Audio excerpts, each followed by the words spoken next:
Mapasalamaton ang mga lumulupyo sa Barangay Mabunaw atol sa pag-abot sa mga nagkadaiya nga libreng serbisyo nga gihatag sa opisina ni City Mayor Jose Iri Lampagos kauban ang koordinasyon sa City Veterinary Office, City Civil Registrar's Office ug City Health Office pinaagi sa serbisyong barangay Oplan Kalinaw. Sa pagpahigayon ni ining programa, natabangan ang mga katawhan nga gusto makatagamtam og mga libreng serbisyong panggobyerno para sa mga lumulupyo sa lagyong dapit ug mahatagan og serbisyong medikal para sa mga katawhan nga adunay ginabati sa ilang panglawas. Ang mga serbisyong gipahigayon mao ang libreng health check-up nga adunay 86 ka mga benepisyaryo, libreng eye check-up nga adunay 67 ka mga benepisyaryo, aduna usab libreng dental check-up nga naay 14 ka mga benepisyaryo, libreng serbisyo gikan sa City Veterinary Office nga adunay 39 ka mga benepisyaryo, ug libreng serbisyo gikan sa City Civil Registrar's Office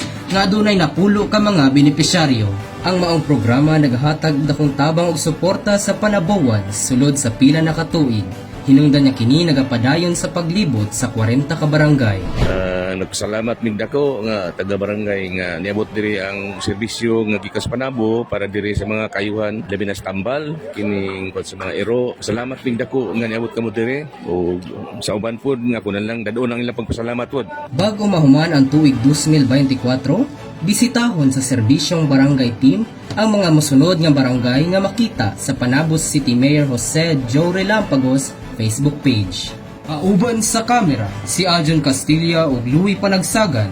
Kini si Aaron Kyle Guo, Work Immersion Trainee gikan sa Don Manuel A. Javillana Memorial National High School, alang sa Frontline News Panabo. Importante, inform.